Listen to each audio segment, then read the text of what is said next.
Assalamualaikum warahmatullahi wabarakatuh. Kepada yang terhormat Bapak Ahmad Rizalul Umami MPDI selaku dosen mata kuliah metodologi pembelajaran. Kemudian kepada para teman-teman semuanya yang saya hormati dan juga saya banggakan tentunya. Di sini saya akan menyampaikan mengenai materi pembahasan pendidikan agama Islam yang berhubungan dengan iman kepada Allah. Jadi perkenalkan dulu, nama saya adalah Muhammad Tatang Primadani. NIM saya adalah 230 10 180 234. Jadi di sini saya akan menjelaskan mengenai apa itu iman kepada Allah dan pengertian beserta materi yang ada di dalamnya. Untuk karena itu, saya menghimbau kepada seluruh pendengar dari video saya ini, untuk yang belum cuci tangan, silakan untuk cuci tangan, dan silakan bagi kalian untuk menghimbaukan kepada semua orang agar kita bisa berkontribusi dalam melawan virus COVID-19 ini, agar dunia khususnya akan kembali normal seperti biasanya. Amin. Langsung saja saya akan menjelaskan mengenai iman kepada Allah. Slide selanjutnya yaitu ada Allah Subhanahu wa Ta'ala.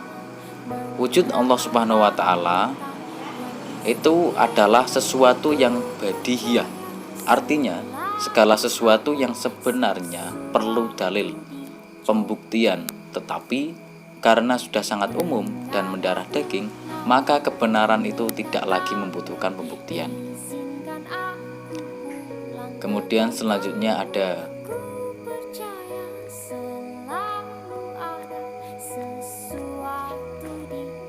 tiga dalil untuk membuktikan adanya Allah Subhanahu wa Ta'ala. Yang pertama ada dalil fitrah. Allah menciptakan manusia dengan fitrah.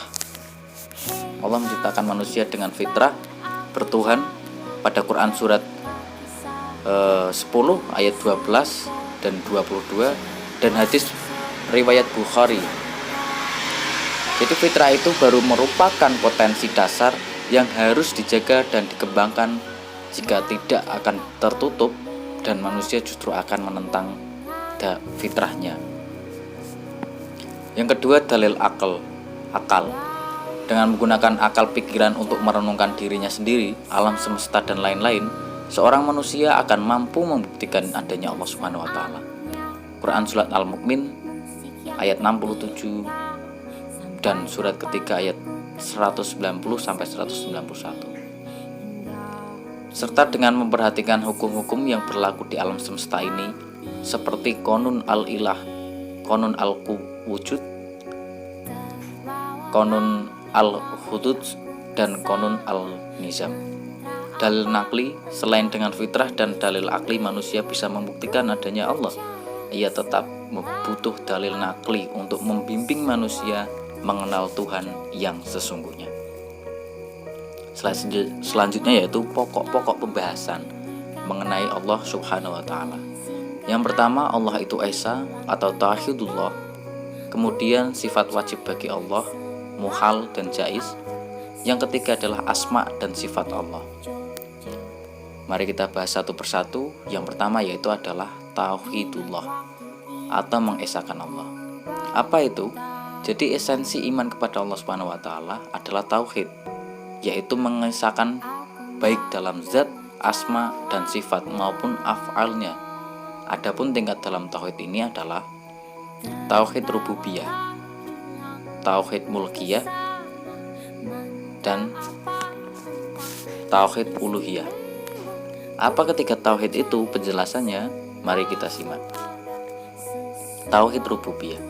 Jadi tauhid rububiyah secara etimologi, Rob bermakna menumbuhkan, mengembangkan, mendidik, memelihara, memperbaiki, menanggung, mengumpulkan, mempersiapkan, memimpin, mengepalai, menyelesaikan suatu perkara, memiliki, dan lain-lain. Jadi lihat uraian etimologis Maududi dalam Ketuhanan Ibadah dan Agama.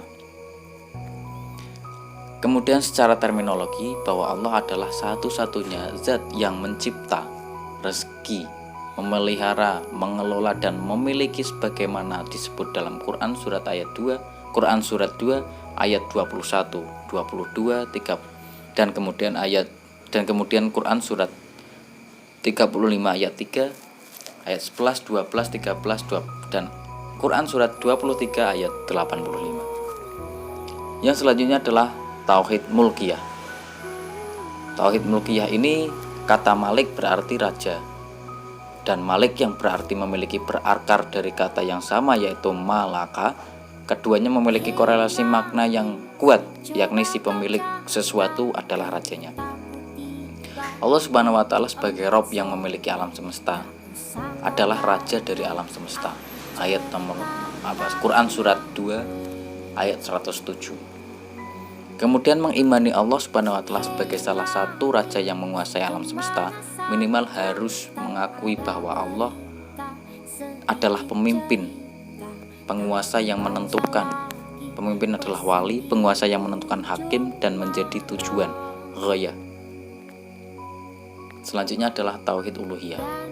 Tauhid Uluhiyah ini berasal dari kata alaha, di antara maknanya adalah tentram, tenang, lindungan, cinta, dan sembah. Kemudian di antara makna ilah yang paling asasi adalah abada, yang mempunyai beberapa makna: hamba sahaya, patuh, dan tunduk, yang mulia, yang agung, selalu mengikutinya. Jika kalimat itu diurutkan secara logis, yaitu bila seseorang yang menghambakan dirinya terhadap seseorang, maka ia akan mengikutinya, mengagungkannya, memuliakannya, mematuhinya, dan tunduk kepadanya, serta bersedia mengorbankan kemerdekaannya.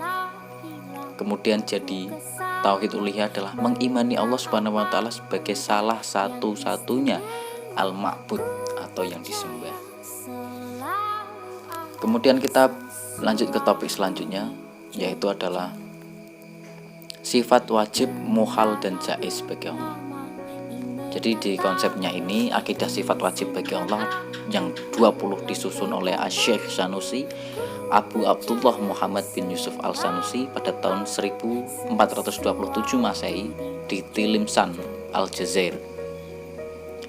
Fungsinya sebagai landasan etik dan motivasi tindakan manusia. Konsep itu kemudian ditentang oleh Asy'ariyah. Kemudian muncul konsep baru sebagaimana konsep Arkanul Iman maupun model Al-Bana, Abdul Qadir Jailani, dan lain-lain. Sifat wajib bagi Allah Subhanahu wa Ta'ala. Yang pertama adalah sifat nafsiyah atau wujud. Sifat salbiyah kidam baqo mukhalafatul lil khawatisi qiyamuhu binafsihi wahdaniyah. Kemudian sifat ma'ani ada 7. Hayyu, qudrah, iradah, sama, basor, ilmu, kalam. Kemudian ada sifat maknawiyah ada 7 juga. Kaunuhu qadirun, kaunuhu muridun, kaunuhu alimun, kaunuhu hayyu, kaunuhu sami'un, kaunuhu basyirun, kaunuhu mutakalimun. Nah, ini adalah sifat muhal. Perhatikan teman-teman pada slide, yaitu sifat muhal dan artinya ada adam, hudud, fana, mumasalasah, lil khawatisi, ijtiya lil ghairihi, ta'adud, aizun, karohatun, jahlun, mautun, samamun, syamamun, umyun, bu'mun, kaunuhu aljizan, kaunuhu karihan, kaunuhu jahilan, kaunuhu mayyitan, kaunuhu asyamsun, kaunuhu a'ma, kaunuhu abkamun. Yang artinya adalah sebagai berikut, seperti di slide di belakang saya. Tidak ada, baru, rusak. Itu seperti urutannya ya, ada adam adalah tidak ada, hudud adalah baru. Kita lanjut. Kemudian ada sifat jaiz bagi Allah Subhanahu wa Ta'ala. Fi'lu kulli mukimin, maaf saya ulang, fi'lu kulli mumkinin au tarkuhu, melakukan hal-hal yang mungkin atau meninggalkannya, itu adalah sifat jaiz bagi Allah. Kemudian selanjutnya adalah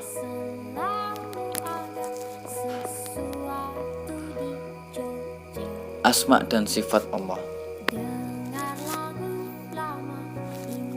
Al-asma artinya nama-nama dan as-sifat artinya sifat-sifat Allah Subhanahu wa ta'ala memiliki nama-nama dan sifat-sifatnya menunjukkan kesempurnaannya sebagaimana disebutkan dalam Al-Quran dan As-Sunnah Rasulullah SAW. Metode iman kepada al-asma dan sifat ada dua, yaitu isbat dan nafyu. Penjelasannya seperti slide di belakang saya.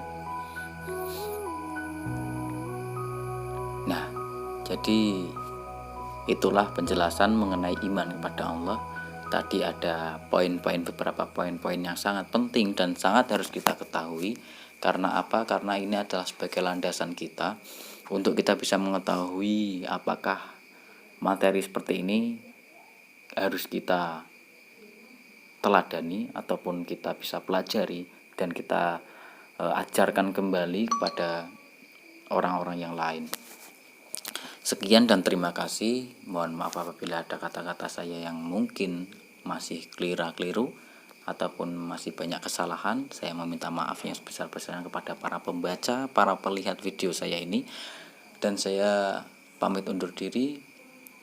Dan semoga harapan saya para pembaca ataupun para pelihat, para penonton dari video saya ini akan menjadikan suatu amalan yang barokah dan menjadi ilmu yang bermanfaat dan bisa untuk hal-hal yang baik untuk kita semuanya.